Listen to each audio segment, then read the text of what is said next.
Good morning, everyone. My name is Dr. Chinmayanand, and I am here with my another course, smart course on ophthalmology and ENT. And before moving to course, I wanna request all of you to subscribe my YouTube channel Earthly Existence, as well as you can follow me on my Insta handle Earthly Existence.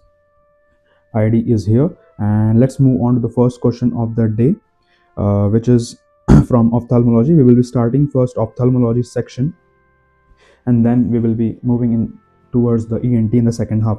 So very first question of the day, muscle responsible for ptosis.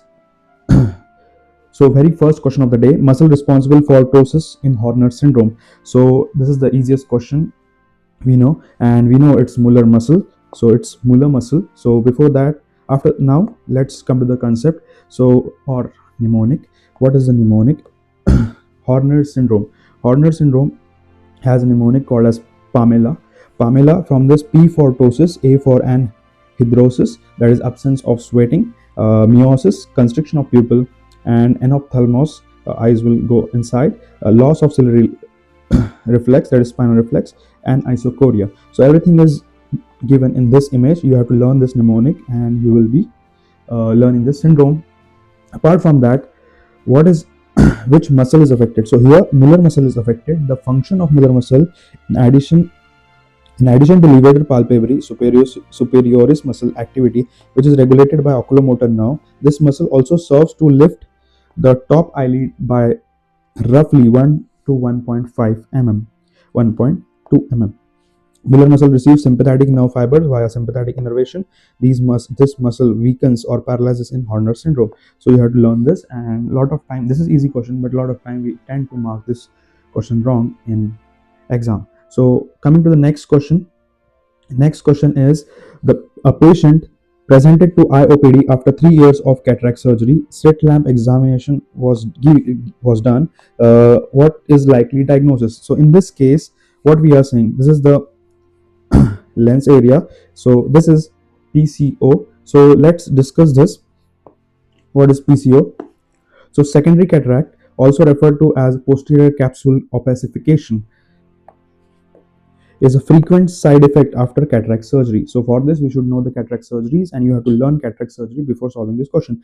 So if it happens when the thin membrane posterior capsule that secures the prosthetic lens over time becomes opaque or hazy, this can cause vision to gradually deteriorate as the opacity blocks the light from passing through. Result of slit lamp examination: the posterior capsule behind appears colored, colored and opacified during a slit lamp examination. The capsule seems milky or fuzzy, even if the lens itself may seem clear. Symptoms are given here. You have to read it.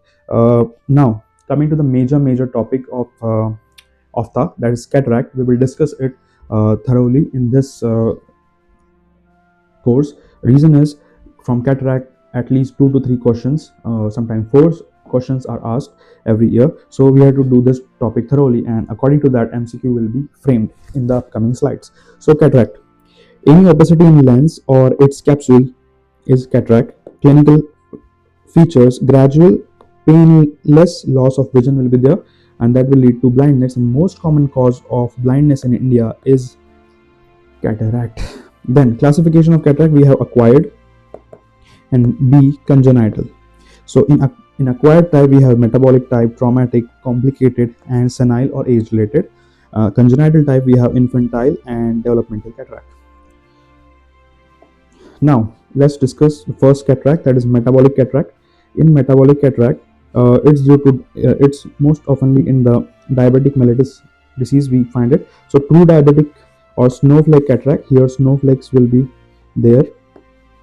So cortical cataract it is, and type 1 diabetes mellitus is related to this. Now presenile cataract. Presenile cataract is before the age, like before 50 years of age.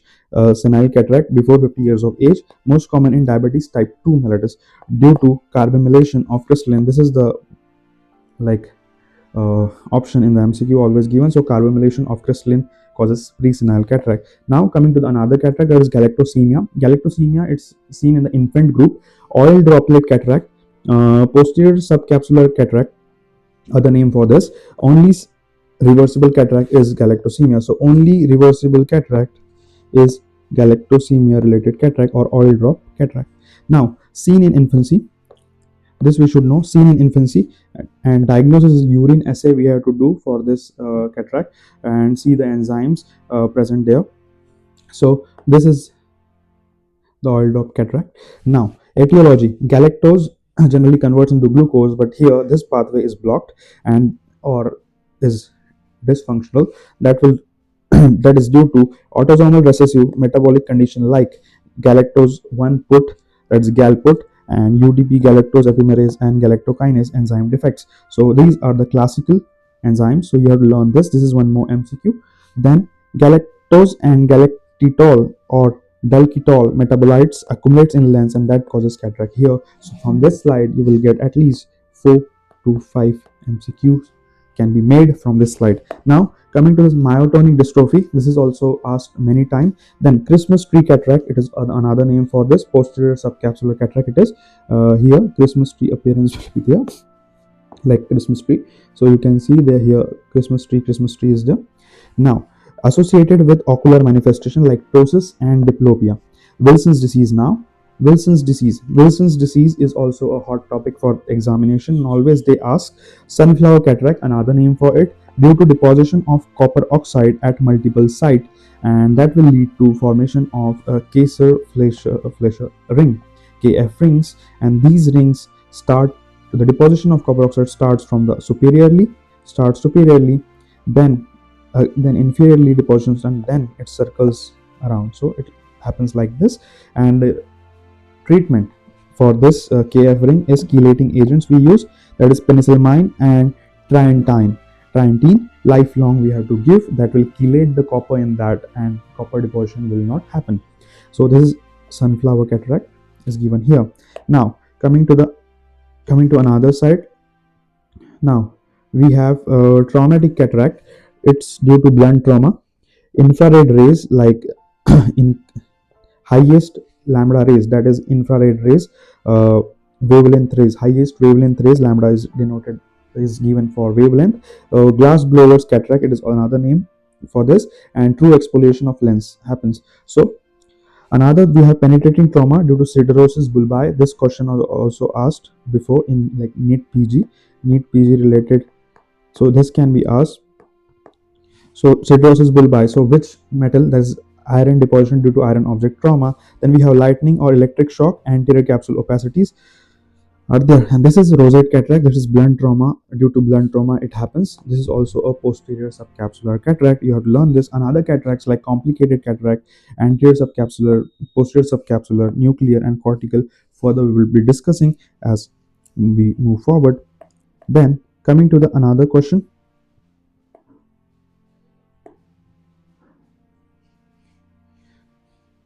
So now this question, following perimetry image is suggestive of. This question is asked in recent, that is 2024 NEET PG. So this can be asked again because questions do repeat and topics also. So extension of blind spot. So what is this? So before this you should know what is this. This is perimetry, and this is done to find out defects related to visual field. We know this. So from this you should know this, how the visual field is represented. So there is an infranasal notch here, and this is blind spot, we know, and this is a fixation target, and this is temporal area, and this is nasal area, and according to this happen. And as the vision like parts vision of like deteriorates, and this we can show on this perimetry chart. So here it's showing, so extension of blind spot is happening here. So it is extension of blind spot for sure, extension of blind spot. For the details you should read this in detail from your respective notes, and this is the explanation for it.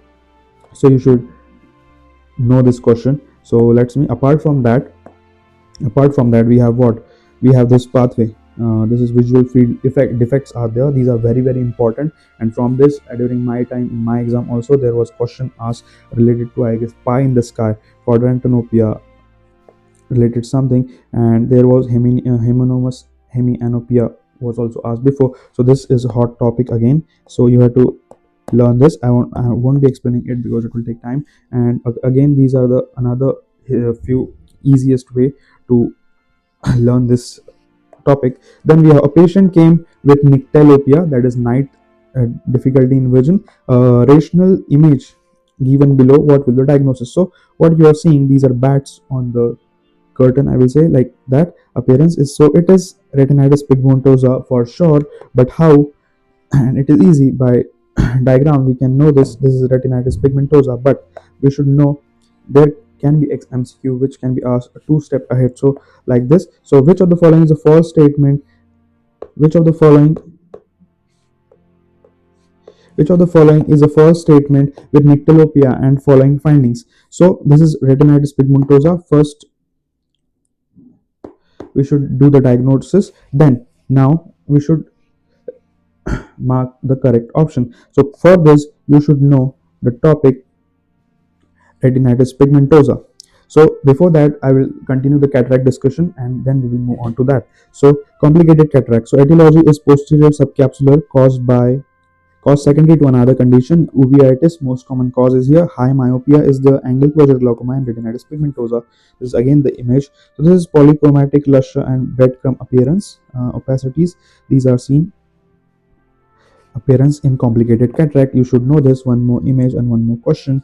So, and from this also question can be asked, that is four options will be given, different options, and they will ask among this which is the complicated cataract and which is not. Otherwise they can ask which is the most common disease in the complicated cataract. So that is uveitis. So you can solve again 4 to 5 MCQs. Now coming to the retinitis pigmentosa discussion. Retinitis pigmentosa is most common hereditary fundus dystrophy. Hereditary fundus dystrophy, autosomal recessive. Most common mode of inheritance is autosomal recessive. Pathphysio, rod cones dystrophy.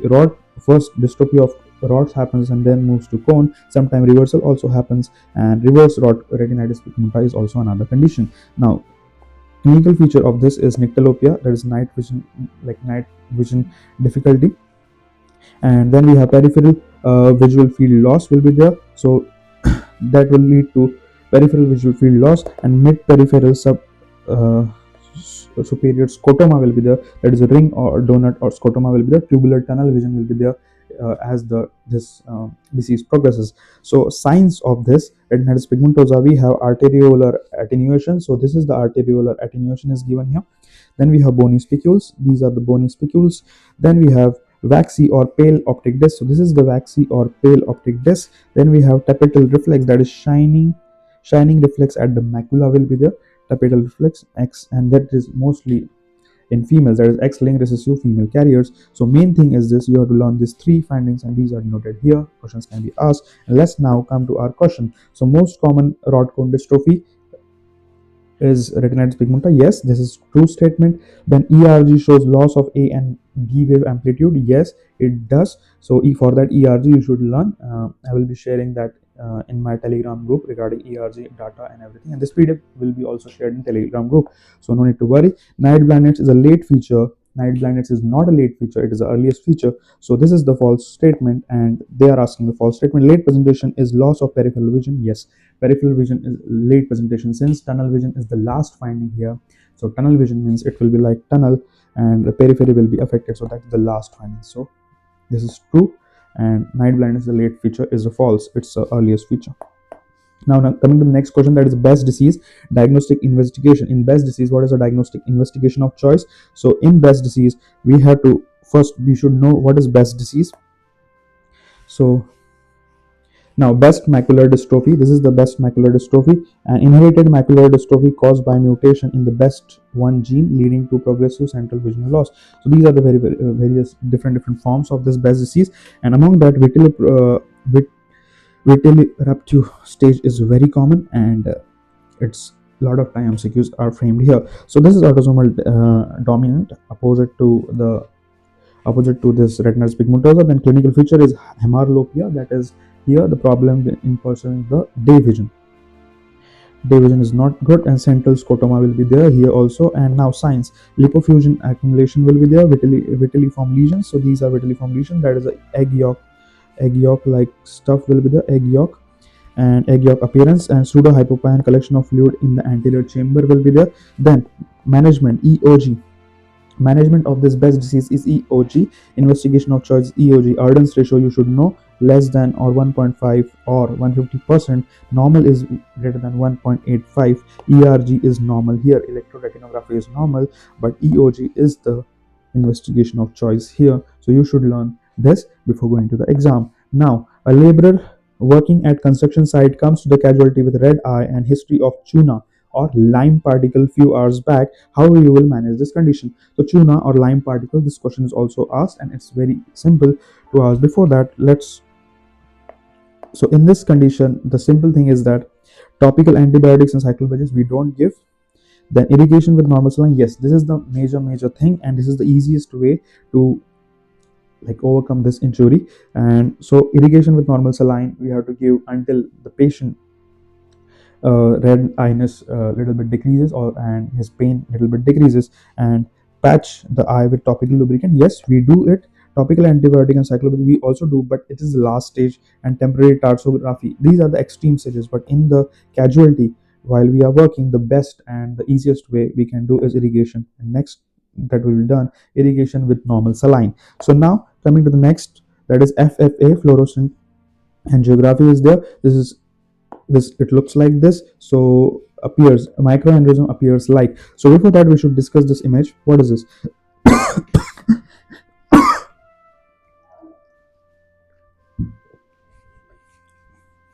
So these are the hypofluorescent branching will be there. So branching will be like this, and this branching denotes neovascularization. Then we have this hypofluorescent things. Hypofluorescent means dark stuff will denote exudate or cotton wool spots. Now this is microaneurysm, so this will be like this. Microaneurysm look like this. Dots, that is macular atrophy related. Microaneurysms are seen in macular atrophy.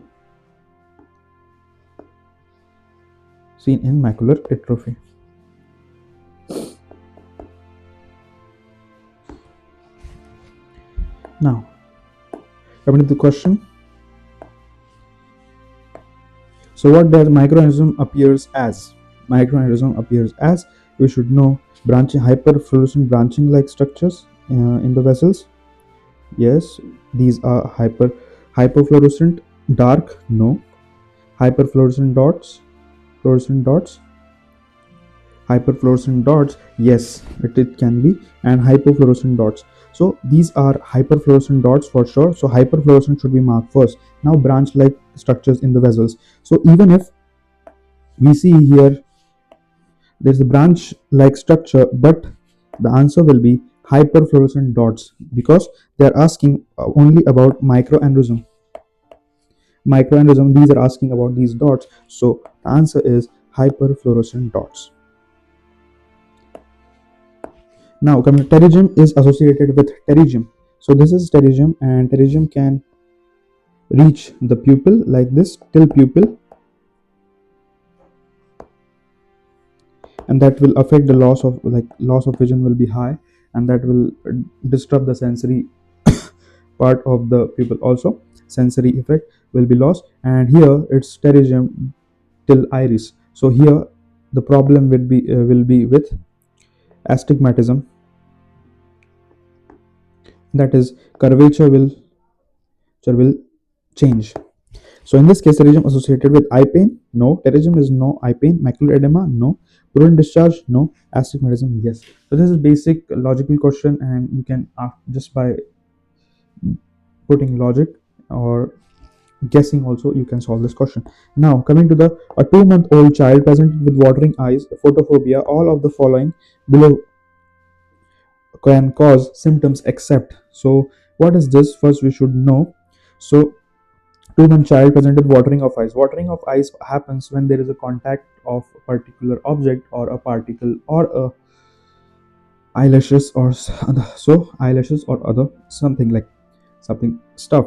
So watering of eyes is here. So let's read out the options first, and then we will discuss the question. So congenital nasolacrimal duct obstruction, can cause watering. Yes, it can cause. So they are asking except. So this is, I will take as true. Then congenital dystichiasis. Dystichiasis means there will be two rows of eyelashes will be there like this. And then entropion. Entropion is a complete inversion of entropion will be the entropion will look like this, and that will lead to the rubbing of eyelashes over the sclera, and that will lead to watering of eyes. Yes, watering of eyes will happen here. Then congenital glaucoma. Yes, in congenital glaucoma, there is watering of eyes. Yes, we have in congenital glaucoma we have pain,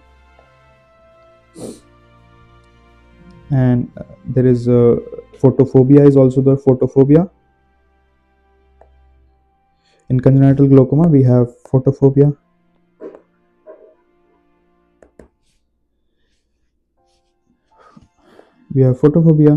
In congenital glaucoma we have other like pain is also there, and other lacrimal related disorder, that is watering of eyes. So the remaining option, that is the by excluding also we can answer this dystichiasis, but a little simple concept is that in dystichiasis, even if you see two rows of eyelashes, but that eyelashes will not touch the sclera, and that will not cause that much watering of eyes. So that's the answer is this. Now coming to next question, a 40-year-old wearing thick glasses from the childhood came with complaints of sudden onset of flashes of light in the left eye.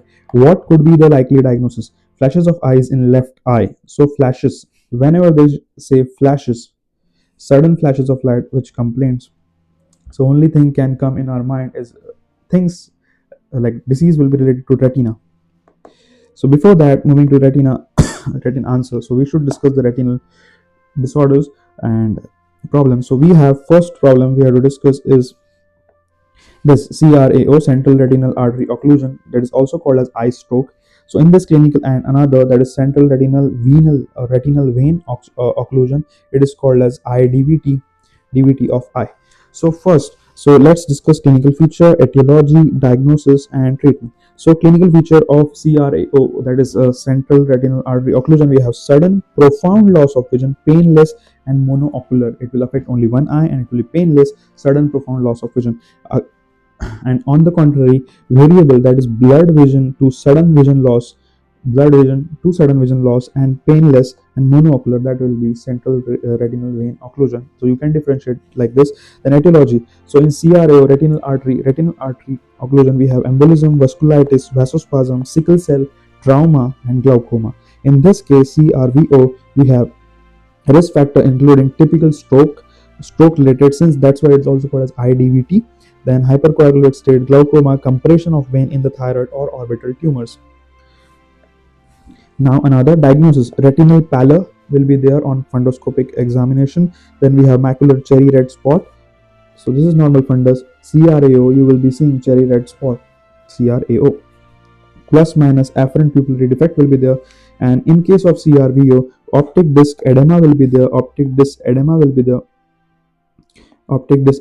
there, and diffuse retinal hemorrhage, that is blood and thunder, that is the blood and thunder appearance will be the splash like blood and thunder appearance. Now treatment, consult ophtho and neurology, case reports to intraarterial TPA, limited evidence for treatment. Digital massage can be done, lowering intraocular pressure we can do here. This is the 4 questions in line, another 4 questions in line, so 8 questions. Consult ophthalmology, no specific treatment is for central retinal vein occlusion, we don't have any treatment apart from that. Now coming to the retinal detachment, ragnatonous retinal detachment. So what we can see in retinal detachment is retinal tear will be there, and retinal detachment will lead to curtain like appearance, so retina will fall, and that will leads to curtain. So symptoms of retinal detachment are floaters in eye vision field, flashes of light, this is hystericlincher, floaters or hystericlincher, a dark curtain or veil moving over your vision, so this is the dark curtain, and blurry vision will be there. So retina, what happens here is retina is this is retina, and this is detachment part of retina, so, and it's the only attachment point, and as the pressure, that retinal traction happens, and this lead to formation of curtain, and this curtain will look like this.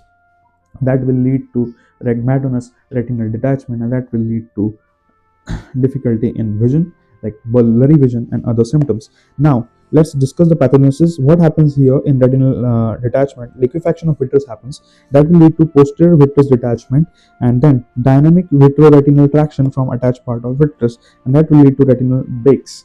And fluid enters the subretinal space, and causes, most common cause is pathological myopia, blunt trauma, cataract surgery, aphakia, and lattice generation are the other causes. But main is this. Here the question can be framed, and this pathway can be asked in the form of MCQ. Signs: detached retina will be the extent of retinal detachment till ora serrata. Ora serrata, till this extent it can happen, and it can be very, very severe. Schaffer sign will be there. That will be brown pigmentation deposited. You can see on fundoscopy as well as nearby pupil. Now, another symptoms of this is retinal detachment. We have photophobia, flashes of light, floaters, curtain falling in front of eye, loss of vision, sudden and painless will be there. Sudden and painless is a hysteric clincher, as well as photophobia and floaters are hysteric clincher.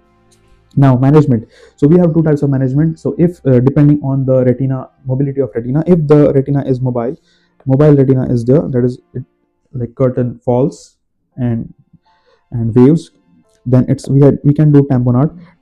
In that we have external tamponade, we have internal tamponade. So internal tamponade, what we can do is pneumatic retinopexy with the use of SF6 and C3F8. This is propane, it's a gas. You can use it, and pneumatic retinopexy can be done, and silicone oil can be injected also. External case, we can do scleral bulking. Sclera weight pushes scleral weight, and this scleral weight pushes retinal pigment epithelium anteriorly, and that will resolve the disease. Another, immobile retina. If the retina is immobile, in proliferative vitreous retinopathy causes membrane formation and scarring. Vitrectomy and subretinal fluid drainage can be done. Another question is solved. So this is the main thing you should learn, and this is very high. From this 4 to 5 MCQs can be made, very depending on the case you have to answer. So here, 40-year-old wearing thick glasses. Thick glasses denotes it's a myopic, that is pathological myopia. From childhood came to complaints of sudden onset of flashes of light.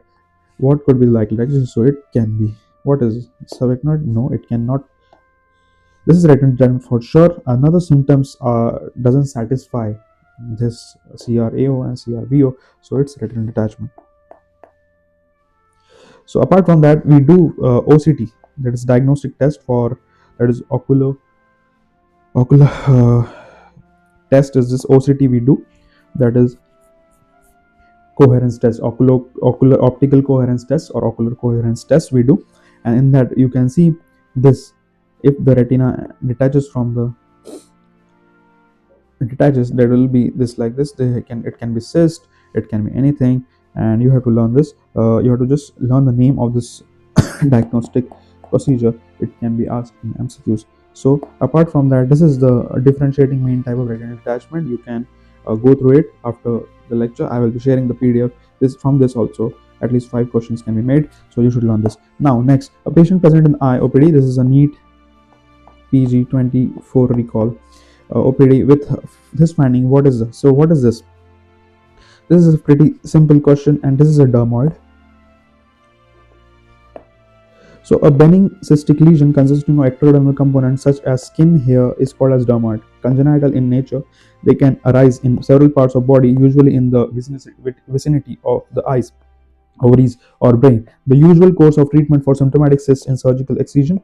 Asymptomatic cyst may occasionally be watched. So this is, you have to, the image is not that much clear, so for that you should see the good image. In that, dermoid will having the components of teeth, hair, and remaining things.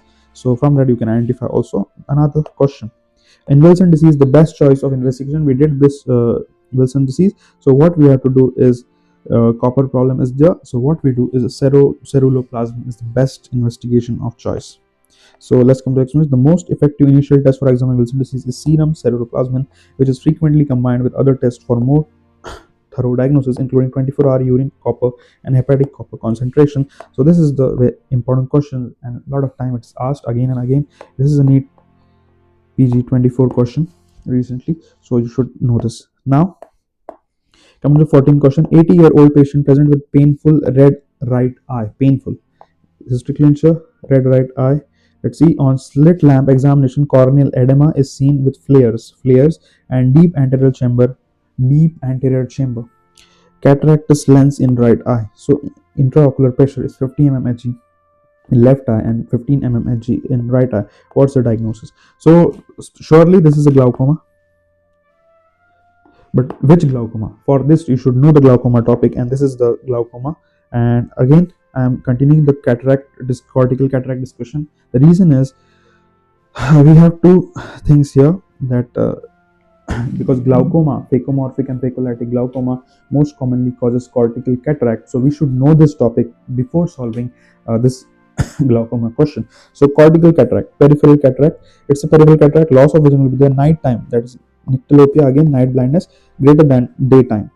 Then progression, cortical cataract, hydration will be there, water clots will form, lamellar suppression, cuneiform cataract will be there, and cuneiform cataract will look like grey white color, lens will be there, iris shadow present.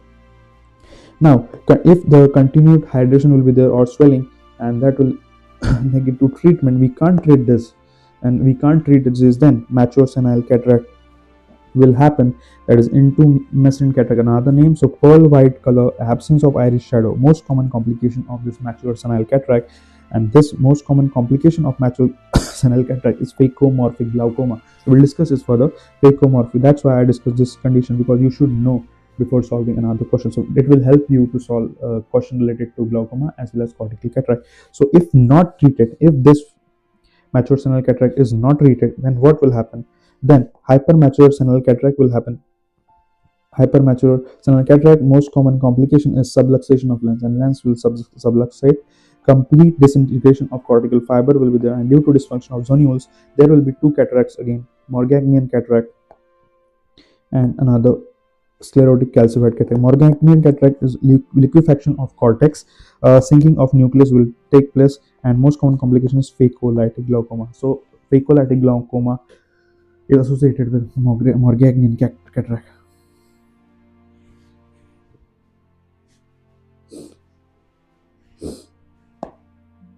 Now, sclerotic calcified cataract, the disintegrate cortex leak through capsule will be there, and shrinkage of lens with thickened anterior capsule will be there. So this you should know. Now, so this is Morganian cataract. You can see the lens milk, and the lens is getting subluxate, and this is the Morganian cataract again, and lens subluxated. So, and this is the like fundus, we can't see clearly, and this is the sclerotic calcified cataract. So should know this image. And now coming to the discussion of glaucoma, that will help us to solve the question. Type of glaucomas, there are open angle glaucoma where the trabecular meshwork network is like blocked, and that will lead to the chamber widening, and open angle glaucoma will be there. Treatment for this, we do trabeculectomy, this we excise this from there. And then we have angle closure glaucoma, and in this iris falls on our cornea, and that will block trabecular meshwork in result, and this will be closed angle glaucoma. And iridotomy we do. So gonioscope examination can be done in both, and we will see the angle is closed or angle is open. So now glaucoma is progressive optical neuropathy with characteristic optic disc changes, irreversible visual field changes happens here. Then drugs only can prevent this disease. IOP, intraocular pressure is like we can verify from this that is it's glaucoma or not, but it may or may not be raised in some conditions. So intraocular pressure risk factor for glaucoma is just a risk factor. We can't say it's a diagnostic factor. So investigation, yes, intraocular pressure measurement investigation we can do, but it's not a diagnostic. Normal is 11 to 21 mm Hg, from and greater than that will be a problem. So now apart from that, mechanism and causes. So open angle glaucoma, first we will discuss. When the anterior chamber angle structures are visible, that's open angle. We know close angle when the iris is in opposition to the cornea, thus angle structures are obscure. Open angle, depending on the side blockage, we have pretrabecular membrane covering the angle, trabecular blockage of trabecular meshwork, and post-trabecular, that is Schellm's canal or elevated episcleral venous pressure. So pre-trabecular causes are neovascular glaucoma, PPMD. Then we have other causes, Fuchs heterochromic iridocyclitis. So this is pre-trabecular, and that will come into open angle. Then trabecular, we have posterior and open angle glaucoma, phacolytic glaucoma, pigmented, and others. So here it is, that is blockage of trabecular meshwork. And another we have in post-trabecular, we have elevated episcleral pressure, superior vena cava syndrome, and thyroidotoxicity. We don't need to know everything in detail, but still we should know that open angle glaucoma means phacolytic related. So from this, and that is Fuchs heterochromic iridocyclitis is open angle related. So now coming to the angle closure. Angle closure, we have pulling and pushing. Pulling, membrane covering the angle contracts. Okay, so peripheral iris towards cornea, pulls peripheral iris towards cornea. So neovascular glaucoma is there, iridocorneal endothelial syndrome, and trauma. Others. Pushing, opposition between lens and pupillary margins are there with pupillary block, that is posterior angle closure glaucoma. Phacomorphic glaucoma, phacotopia. Phacomorphic is related to angle closure. So without pupillary block, these are the causes.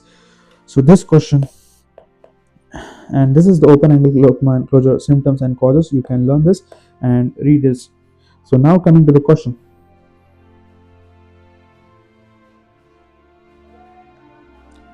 So it's saying intraocular pressure is rise, painful is there. So what is the, and cataractus lesion is also there. So which type of, first we have to identify which type of glaucoma it is. So since they are saying anterior chamber is deepened, deep anterior chamber is deep, so in that case, so chamber is deep, in that case anterior chamber is deep, that will be open angle glaucoma. Open angle glaucoma. From that open we have phacolytic glaucoma, and that will lead to our answer finally, that is phacolytic glaucoma, that is open angle.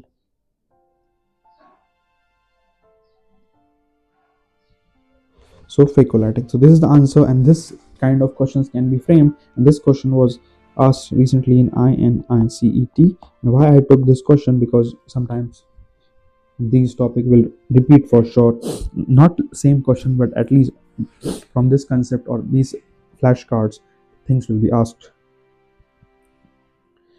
Now coming to the last question of the ophthalmology, that is patient present with orbicularis oris paresis, lack of ophthalmos, and insensitivity to cornea leading to blindness. Which of the following condition may be responsible for the same?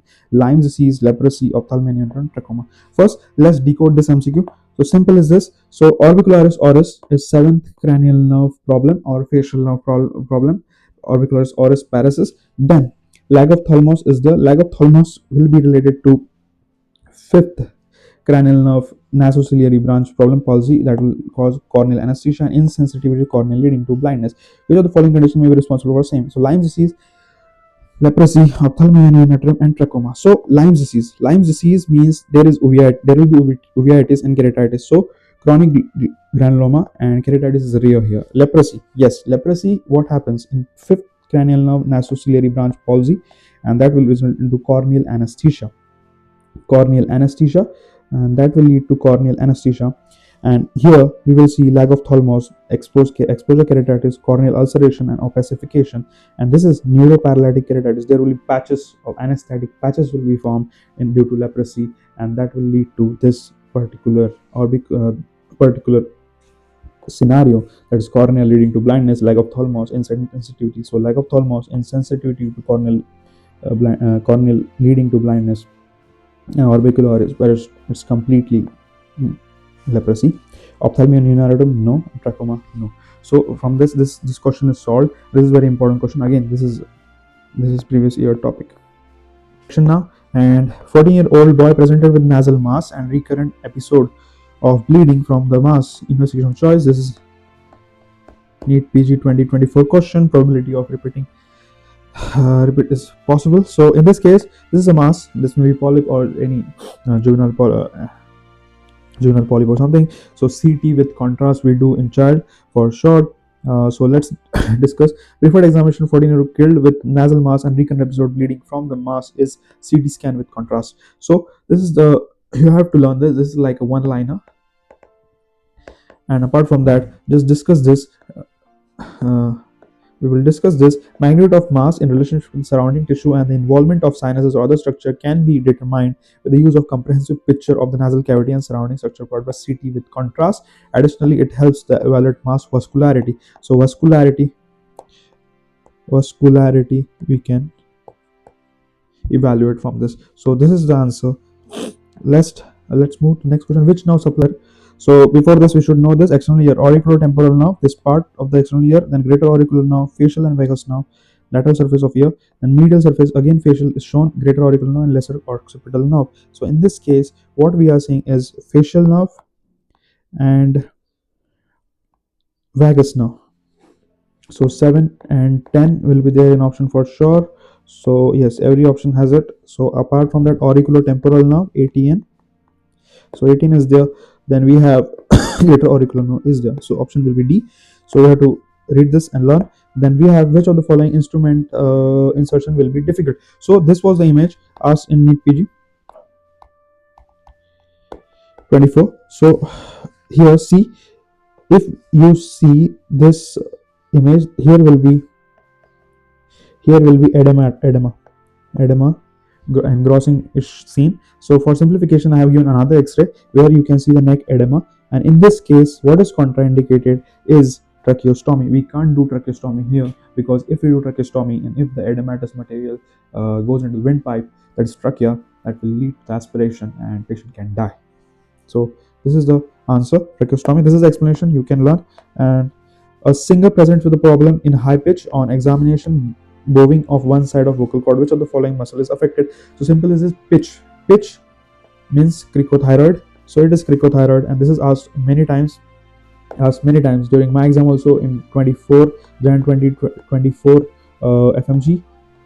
This was there. This clinical scenario was given, but options like different stuff was there, but same scenario was there. Like scenario was the same, but options were different. So they were asking another thing, and this is NEET PG 24 question. So see, questions do repeat. So this time also this question can come. So you should learn that this you can read. Apart from that, 45-year-old male presents with breathlessness, undergoes CT scan of the paranasal sinus obstructed. Which sinus is obstructed? So let's see the sinuses. So this is a maxillary sinus, another ethmoidal sinuses are there, and frontal sinuses are there. So which sinus is blocked? So what do you see? So I think here the flow of maxillary is clear, but here the maxillary sinus is blocked. So simple, by image also you can solve this question, but still there is explanation. You can read this and check your doubts if you have any. So this is a simple question, maxillary. This was asked in PG 24. So same question can be asked in coming exam. So not question but topic will repeat. Then intraoperative, which stain is used? So intraoperative, wherever there is a cancer, intraoperative, you can see here cancerous growth. So for this we use Toluidine blue, always Toluidine blue. This is again one liner. Plus with case, it can be asked with case scenario. Then this is the Toluidine blue stain, and up like this they do. So for this you should just go through this image and you will see here Toluidine blue gives it a different color, and we can remove the cancerous growth. Now gag reflex will be absent in which nerve injury? Gag reflex will be absent in which nerve injury? For that you should know the gag reflex. Gag reflex is controlled by cranial nerve number 9, glossopharyngeal, and 10 vagus, and 10. So it can be assessed briefly touching the posterior pharyngeal wall with a tongue label. So 9 and 10. So 9 and 10 is the answer. Simple gag reflex you can learn. A patient presented with the complaint of hearing loss and otoscopy finding shown. What will be the Rene test finding? So Rene test finding. So before solving this question, you should know the two tests, very important and high yield. So Weber's test. We have Weber's test, that is vibrate on the forehead. We vibrate. The normal If it's normal, then no lateralization will be there. No lateralization. If lateralization to the disease, suppose this is the left ear is disease, lateralization to the diseased ear, in that will be conductive hearing loss, and lateralization to the healthy ear, it will happen, then it's a sensory neural hearing loss. Then retinitis, vibrate first in front of patient's ear. We vibrate, then on the mastoid. First, normal, better air conduction. Normally there is a better air conduction. Conductive hearing loss, air conduction, that is better bone conduction. In conductive hearing loss, conduction through bone will be better, but the air conduction will be affected. Sensory hearing loss cannot be tested through Renet test. This can be another MCQ. Which hearing loss cannot be, that is sensory hearing loss. Now coming to this true negative, what will the Renet test finding? Patient hearing loss is there, otoscopy, and true negative.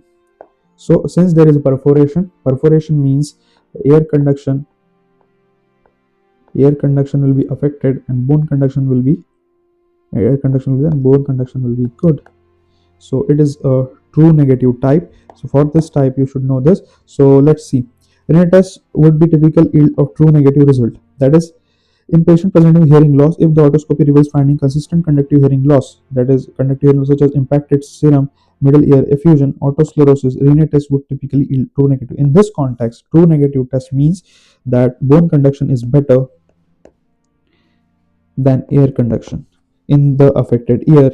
This is indicative of conductive hearing loss, where sound is not efficiently transmitted to the outer or middle line, but the inner ear cochlear remains functioning. So simple, as we discussed previously, bone conduction is better, will be here, and air conduction will be affected. So that is called as true negative.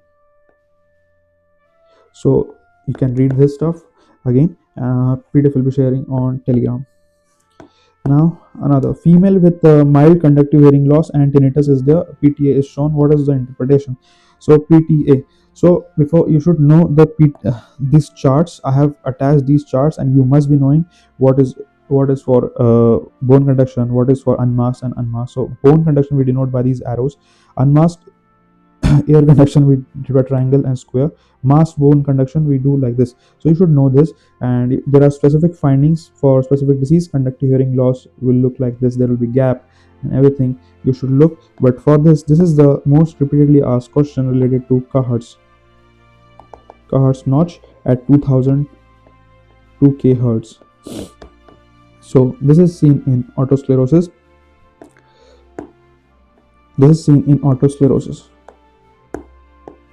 So Cahardt's knot is seen in otosclerosis. This is direct. It can be asked as one liner, as well as image can be given and can be asked. So you should learn this, and this you should know for sure before going to the exam hall. Please learn this list of sensory hearing loss, how it looks, mixed hearing loss, how it looks, conductive hearing loss, how it looks.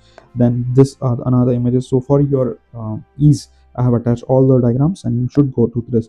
So another surgery was done in this patient, and the incision mark is shown. This is incision mark, which is the following probably done. This is what it is: rhinoplasty.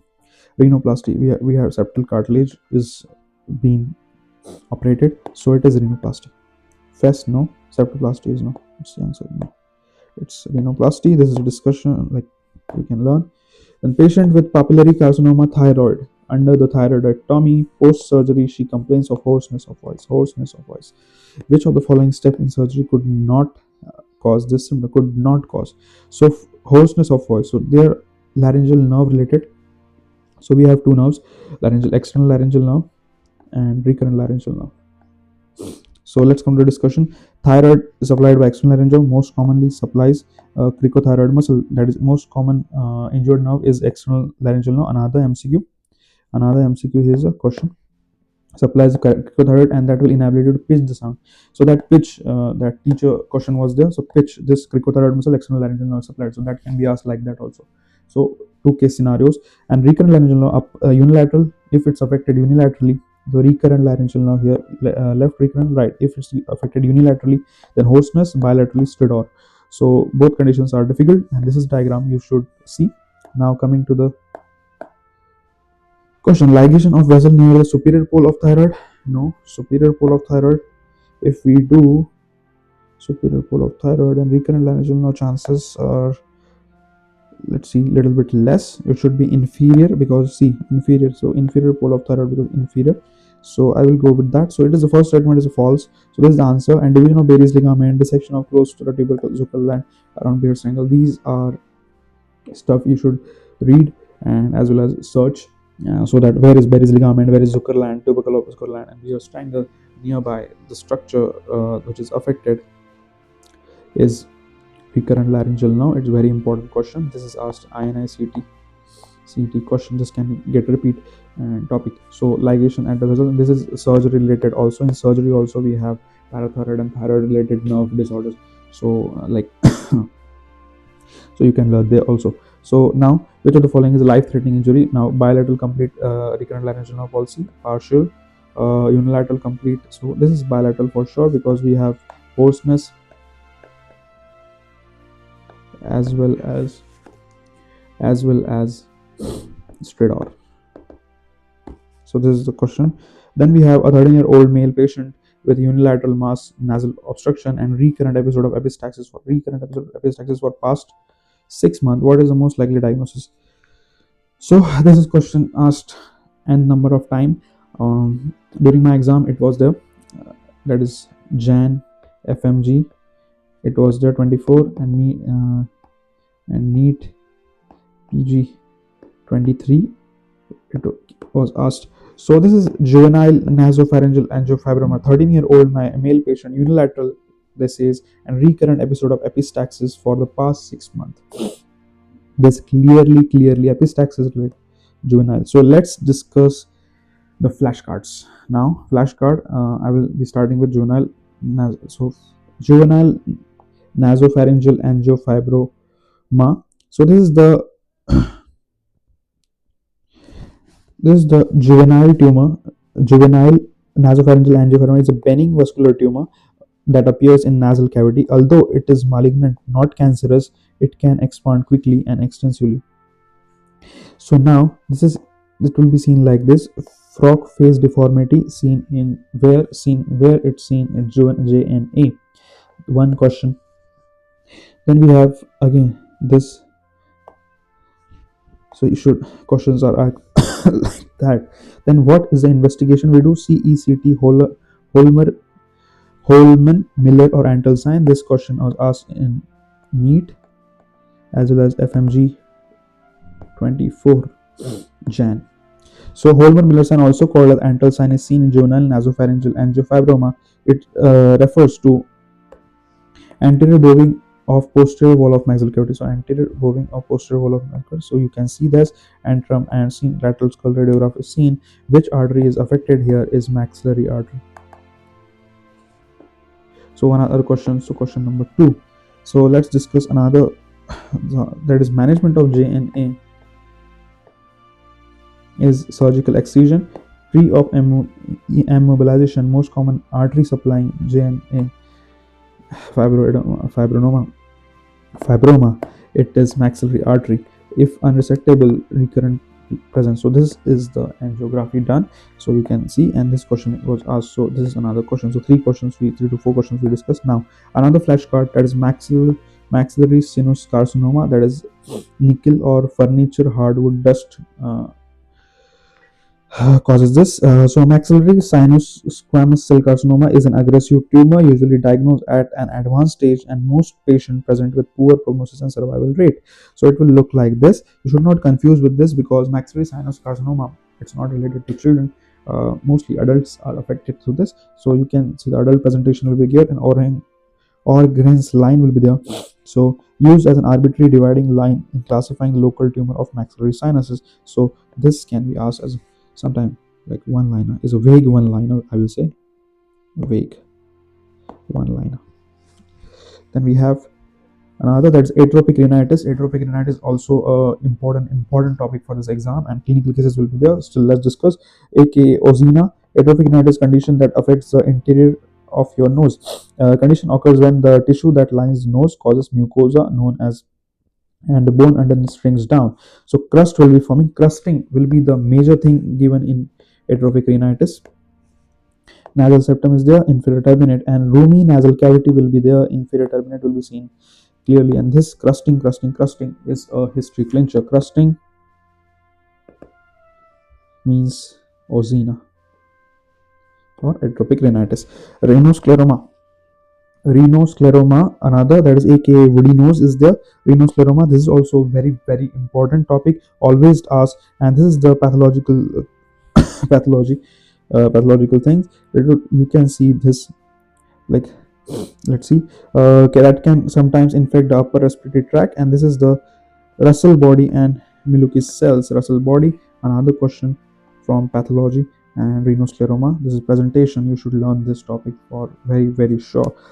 Next, we have acute mastoiditis, is also a lot of time asked question. So, it's a serious bacterial infection of the mastoid bone that occurs as a consequence of acute otitis media.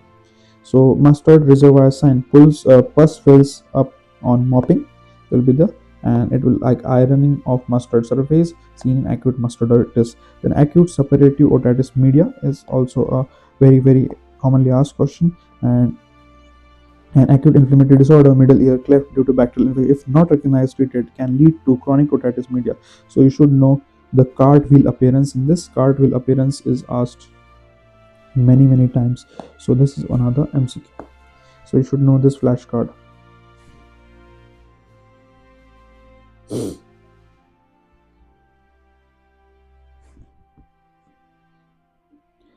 Now coming to another, that is acoustic neuroma. Acoustic neuroma is a high topic again. You should read everything related to it from this slide as well as from your notes. So max cerebellopontine angle tumor, you can see ice cream cone appearance here. Ice cream cone appearance is there. Then we have develops a balanced vestibular and hearing Benning tumor that develops on the balance and hearing or auditory cochlear nerves, leading to inner ear to brain as shown in the top image. So this will be the tumor. 8th cranial nerve is affected, another MCQ, and you should learn all the symptoms and things related to it from your notes. Before at least 10 days to the exam, you should revise both of these subjects like OPTHA as well as ENT, very high end. And glomus jugulare, a tumor that part of temporal bone. So temporal bone in the skull that involves the middle and inner ear structure. The tumor can affect the ear, upper neck, base of skull, and surrounding blood vessels. You should know flap sign CT, flap sign. You can see on CT. This is the flap sign on CT. You can see erosion of caroticojugular spine between the carotid canal and jugular fossa, flap sign. This you should know. Then rising sun sign,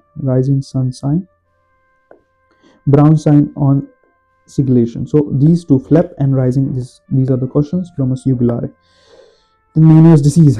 Meniere's disease, another high topic, aka endolymphatic hydrops. That is there is a disorder in our ear that can lead to disease spells, that is vertigo and hearing loss will be there. In most cases, Meniere's disease affect only one ear. Meniere's disease can occur at any age, usually start between the young and middle age adulthood. Hearing loss, it will look like this. A step up pattern will be the step up.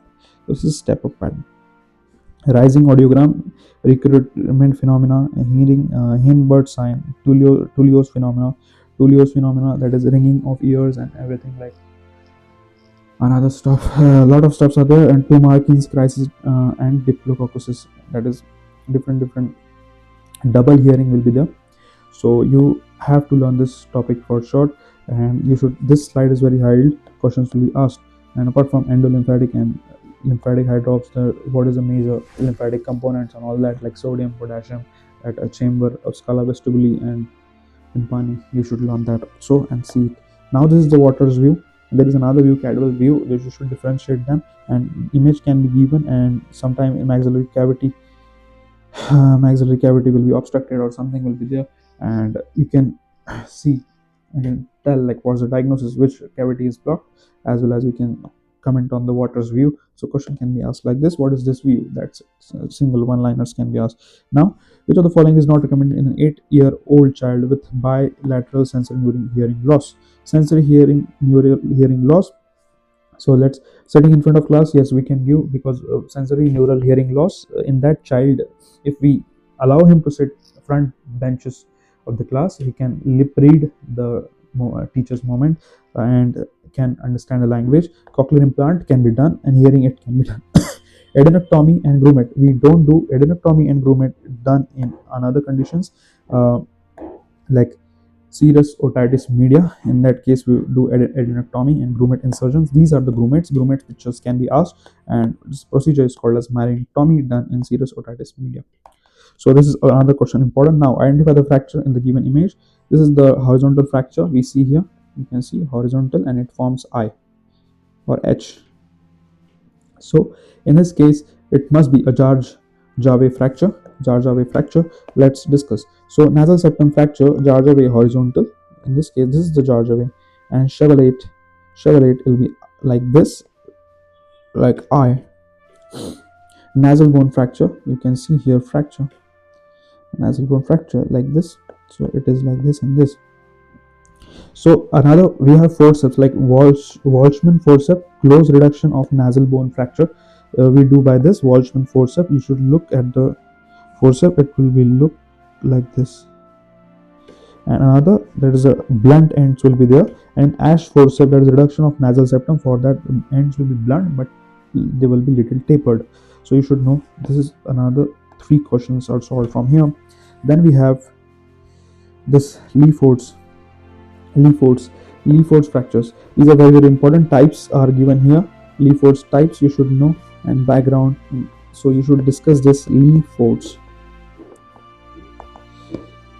You should learn this. So these are the types. I will not be discussing them because you must have revised them for sure. But still, for last minute revision, this PDF will be helpful. This presentation will be helpful to all of you, and I will be sharing this on my Telegram channel. Please do subscribe that also.